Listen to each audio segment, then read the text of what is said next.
ನಮಸ್ಕಾರ, ರಿವ್ಯೂ ಚಾನಲ್ಗೆ ಸ್ವಾಗತ. ನಾನು ಸೌಖ್ಯ ಗಾಂವ್ಕರ್. ಲಕ್ಷ್ಮಿ ಹೆಬ್ಬಾಳ್ಕರ್ ರವಿ ಕೇಸ್ನಲ್ಲಿ ಮಹತ್ವದ ಬೆಳವಣಿಗೆ. ಇವತ್ತು ಪ್ರಮುಖ ನಿರ್ಧಾರವೊಂದು ಹೊರಬೀಳುವಂತಹ ದಟ್ಟ ಸಾಧ್ಯತೆ ಇದೆ.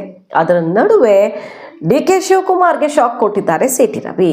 ಏನದು ಹಾಗಾದ್ರೆ ಮಾಹಿತಿ ಮುಂದೆ ಇಡ್ತಾ ಹೋಗ್ತೀವಿ. ಮಿಸ್ ಮಾಡದೆ ನಮ್ಮ ಚಾನಲ್ನ ಸಬ್ಸ್ಕ್ರೈಬ್ ಮಾಡಿ, ನಿಮ್ಮ ಅಭಿಪ್ರಾಯ ಕಮೆಂಟ್ ಮಾಡಿ ತಿಳಿಸಿ. ಎಸ್ ವೀಕ್ಷಕರೇ, ಬಿಜೆಪಿಯಿಂದ ಒಟ್ಟು 2 ದೂರುಗಳು. ಸಿ.ಟಿ. ರವಿ ಸಭಾಪತಿಗೆ ಕೊಟ್ಟ ದೂರು, ಆ ಕಡೆ ಲಕ್ಷ್ಮಿ ಹೆಬ್ಬಾಳ್ಕರ್ ಅವರು ಕೊಟ್ಟ ದೂರು, ಮತ್ತು ಬಿಜೆಪಿ 2 ಸದಸ್ಯರು ಹಕ್ಕು ಬಾಧ್ಯತಾ ಸಮಿತಿಗೆ ಕೊಟ್ಟಂತಹ ದೂರು, ಇದೆಲ್ಲವೂ ಕೂಡ ಇವತ್ತು ನಿರ್ಧಾರ ಆಗುವಂಥ ದಟ್ಟ ಸಾಧ್ಯತೆ ಇದೆ. ಬಹಳ ಪ್ರಮುಖವಾದಂತಹ ಒಂದು ಮೈಲ್ ಸ್ಟೋನ್ ನಿರ್ಧಾರ ಹೊರ ಬರುತ್ತೆ ಅನ್ನುವಂಥ ಚರ್ಚೆ ಆಗ್ತದೆ. ಹಕ್ಕು ಬಾಧ್ಯತಾ ಸಮಿತಿಗೆ ಇದು ಶಿಫಾರಸ್ಸಾಗಿರೋದ್ರಿಂದ ಸಭಾಪತಿಗಳು CIDಗೆ ಯಾವ ಕಾರಣಕ್ಕೂ ಕೊಡಲ್ಲ. ಈ ಸ್ಥಳ ಮಹಜರಿಗೆ ಲಾಕ್ ಆಗಿದೆ. ಪರಿಷತ್ ಅಧಿವೇಶನ ನಡೀತಿದ್ದ ಸಮಯದಲ್ಲಿ ರೂಲಿಂಗ್ ಕೊಟ್ಟು ಎಲ್ಲ ಮುಗಿಸಿದ್ವಿ. ಆಮೇಲೆ ದೂರು ಬಂದಿದೆ. ಆದ್ಮೇಲೆ ಈಗ CID ಎಂಟ್ರಿ ಆಗಿದೆ. CID ಯಾವ ವಿಚಾರ ಮಹಜರ್ ಮಾಡುತ್ತೆ? ಏನು ಸೆಷನ್ ಒಳಗಡೆ ಗುದ್ದಾಡ್ಕೊಂಡಿದ್ರ, ಮೇಜೆತ್ತಾಡು ದೂರು ಹಾಕೊಂಡಿದ್ರ? ಅದು ಯಾವುದೂ ಆಗಿಲ್ಲ. ಯಾವ ವಿಚಾರ ಮಹಜರ್ ಮಾಡಬೇಕು ಅನ್ನೋದನ್ನು ತಿಳಿಸಿಲ್ಲ. ಹಾಗಾಗಿ ಇಲ್ಲಿ ಅವಕಾಶ ಮಾಡಿಕೊಡಲ್ಲ ಅಂತ ಖಡಾಖಂಡಿತವಾಗಿ ಕಡ್ಡಿ ತುಂಡು ಮಾಡಿ ಹೇಳಿದಲ್ಲಾಗಿದೆ. ಮತ್ತು ನಾವೇ ತೀರ್ಮಾನಿಸ್ತೀವಿ, FSL ರಿಪೋರ್ಟ್ ಬರಲಿ ಅಂತೆಲ್ಲ ಹೇಳಿದ್ರು ಸಭಾಪತಿಗಳು. ಈಗ ನೋಡಿ, ಹಕ್ಕು ಬಾಧ್ಯತಾ ಸಮಿತಿಯ ಮುಂದೆ ಈ ವಿಚಾರ ಹೋಗಿದೆ.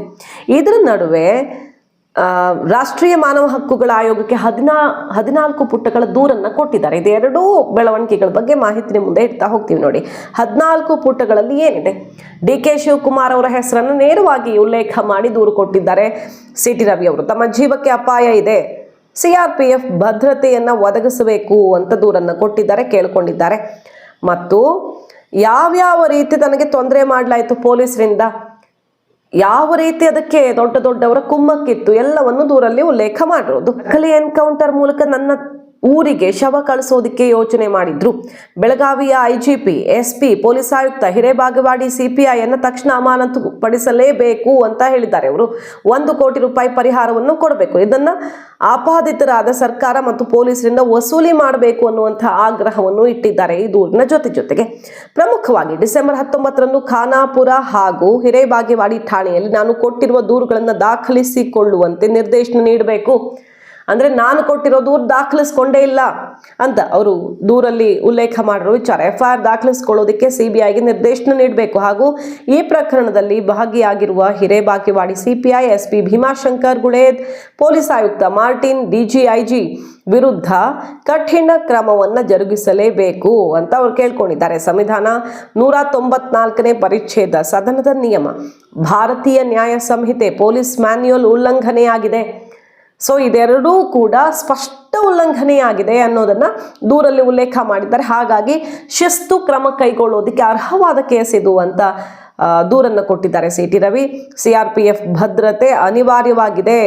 ತಮ್ಮ ಪ್ರಭಾವ ಬಳಸಿ ಸಾಕ್ಷಿಗಳನ್ನು ಹೆದರಿಸೋ ಸಾಧ್ಯತೆ ಇರೋದ್ರಿಂದ ಬೆಳಗಾವಿ IG, SP ಮತ್ತು ಪೊಲೀಸ್ ಆಯುಕ್ತ ಹಿರೇಬಾಗೇವಾಡಿ CPI ತಕ್ಷಣ ಅಮಾನತುಗೊಳಿಸದೆ ಹೋದ್ರೆ ಈ ಕೇಸ್ನಲ್ಲಿ ಸತ್ಯಗಳು, ಸಾಕ್ಷಿಗಳು ನಾಶವಾಗ್ತವೆ ಅಂತ ಅವ್ರು ಹೇಳ್ತಿರೋದು. ರಾಜ್ಯದ ಪೊಲೀಸರು, ಉಪಮುಖ್ಯಮಂತ್ರಿ ಡಿ.ಕೆ. ಶಿವಕುಮಾರ್, ಲಕ್ಷ್ಮಿ ಹೆಬ್ಬಾಳ್ಕರ್ ಸೇರಿದಂತೆ ಮಂತ್ರಿಮಂಡಲದ ಸಚಿವರಿಂದ ನನಗೆ ಬೆದರಿಕೆ ಇರೋದ್ರಿಂದ CRPF ಭದ್ರತೆ ಕೊಡಿ ಅಂತ ಕೇಳ್ಕೊಳ್ತಾ ಇದ್ದಾರೆ.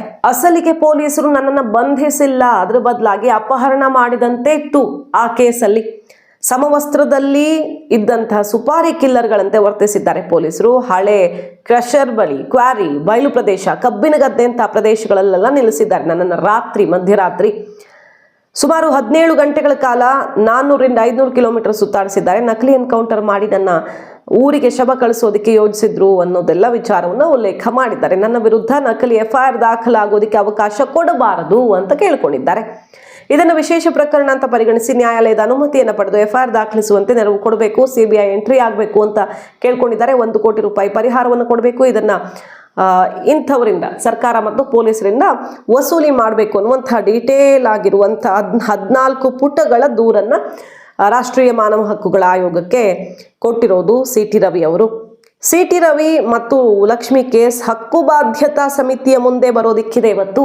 ಬಹುತೇಕ ಇವತ್ತು ಆ ವಿಚಾರಗಳು ಬರಬಹುದು. ಈ ಘಟನೆ ನಡೆದಾಗಲೇ ಈ ಎಲ್ಲ ಬೆಳವಣಿಗೆಗಳನ್ನು ಆಧರಿಸಿ ಪ್ರಕರಣವನ್ನು ಹಕ್ಕು ಬಾಧ್ಯತಾ ಸಮಿತಿ ಕೊಡ್ತೀವಿ ಅಂತ ಸ್ಪೀಕರ್ ಖಾದರ್ ಪ್ರಕಟಿಸಿದ್ರು.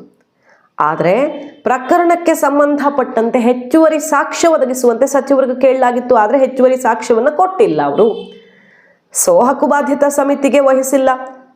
ಶಾಸಕ ಕೌಜಲಗಿ ಅವರು ಇದರ ಅಧ್ಯಕ್ಷರು ವಿಧಾನ ಸಭೆಯಲ್ಲಾದರೆ. ಲಕ್ಷ್ಮೀ ಹೆಬ್ಬಾಳ್ಕರ್ ಸಿ ಟಿ ರವಿ ಪ್ರಕರಣಕ್ಕೆ ಸಂಬಂಧಪಟ್ಟಂತ ಕಡತವು ಕೂಡ ಸಮಿತಿಗೆ ರವಾನೆ ಆಗಿಲ್ಲ ಅನ್ನೋದು ವಿಧಾನಸಭಾ ಹಕ್ಕುಬಾಧ್ಯತಾ ಸಮಿತಿಗೆ ಸಂಬಂಧಪಟ್ಟಂತೆ ಇರುವಂಥ ಡೆವಲಪ್ಮೆಂಟ್. ಮಾಹಿತಿ ಏನು ಹೋಗಿಲ್ಲ, ಸ್ಪೀಕರ್ ಹೇಳಿದ್ರು. ಬಟ್ ಲಕ್ಷ್ಮೀ ಹೆಬ್ಬಾಳ್ಕರ್ ಅವರು ಹೆಚ್ಚುವರಿ ಸಾಕ್ಷ್ಯವನ್ನು ಒದಗಿಸಿಲ್ಲ ಅನ್ನೋದು. ಆದರೆ ವಿಧಾನ ಪರಿಷತ್ ನಾಗರಾಜ್ ಯಾದವ್ ಅವರು ಅಧ್ಯಕ್ಷರಾಗಿದ್ದಾರೆ. ಅವರ ಅಧ್ಯಕ್ಷತೆಯಲ್ಲಿ ಹಕ್ಕುಬಾಧ್ಯತಾ ಸಮಿತಿಗೆ ಈಗ ವಹಿಸಲಾಗಿದೆ. ಶಾಸಕರ ಹಕ್ಕುಚ್ಯುತಿಯಾಗಿದೆ ಅಂತ ಬಿಜೆಪಿಯ DS ಅರುಣ್ ಮತ್ತು ರವಿಕುಮಾರ್ ಅವರು ಹಕ್ಕುಬಾಧ್ಯತಾ ಸಮಿತಿಗೆ ದೂರು ಕೊಟ್ಟಿದ್ದಾರೆ ಮತ್ತು ಸಿ ಟಿ ರವಿ ಅವರು ಸಭಾಪತಿಗಳಿಗೆ ದೂರು ಕೊಟ್ಟಿದ್ದಾರೆ. ಅದು ಎರಡೂ ಕೂಡ ಬರುತ್ತೆ. ನಾಗರಾಜ್ ಯಾದವ್ ಅವರು ಏನು ಹೇಳ್ತಿದ್ದಾರೆ, ಪಕ್ಷಾತೀತವಾಗಿ ಇದನ್ನ ಬಹಳ ಒಂದು ದೊಡ್ಡ ಮೈಲಿಗಲ್ಲಾಗಬಲ್ಲ ತೀರ್ಮಾನವನ್ನ ಮಾಡುವ ಮೂಲಕ ಇತ್ಯರ್ಥ ಮಾಡ್ತೀವಿ ಅಂತಿದ್ದಾರೆ.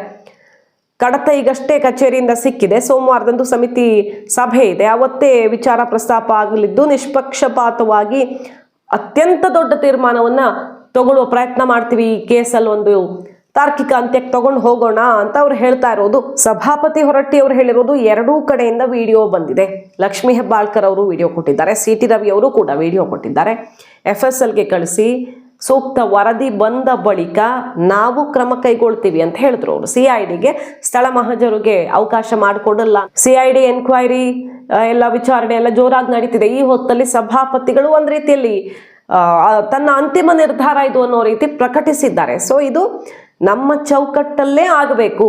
ಯಾವುದನ್ನು ಸರಿಯಾಗಿ ಕಮ್ಯುನಿಕೇಶನ್ ಮಾಡ್ತಿಲ್ಲ ಇವರು. ಯಾವ ಮಹಜರು ಮಾಡಲಿದ್ದಾರೆ, ಯಾವುದ್ರ ಬಗ್ಗೆ ಮಹಜರು ಮಾಡ್ತಾರೆ ಅನ್ನೋದ್ರ ಬಗ್ಗೆ ಮಾಹಿತಿ ಕೊಟ್ಟಿಲ್ಲ ಅನ್ನೋ ಮೂಲಕ CIDಗೆ ಸೆಡ್ಡು ಹೊಡೆದಿದ್ದಾರೆ ಸಭಾಪತಿ. ಸೊ ಈಗ ಕುತೂಹಲಕ್ಕೆ ಕಾರಣ ಆಗಿದೆ. ಹಕ್ಕುಬಾಧ್ಯತಾ ಸಮಿತಿ ಯಾವೆಲ್ಲ ಸಾಕ್ಷಿಗಳನ್ನು ಪರಿಗಣಿಸಲಿದೆ, ವಿಡಿಯೋಗಳು, ಸಾಕ್ಷಿಗಳು ಯಾವ ತೀರ್ಮಾನಕ್ಕೆ ಬರಲಿದ್ದಾರೆ ಕಾದು ನೋಡಬೇಕು. ಮಾಹಿತಿ ನಿಮ್ಗೆ ಇಷ್ಟ ಆಗಿದ್ರೆ ಮಿಸ್ ಮಾಡಿದ್ರೆ ನಮ್ಮ ಚಾನಲ್ನ ಸಬ್ಸ್ಕ್ರೈಬ್ ಮಾಡಿ. ನಿಮ್ಮ ಅಭಿಪ್ರಾಯ ಕಮೆಂಟ್ ಮಾಡಿ ತಿಳಿಸಿ. Thank you.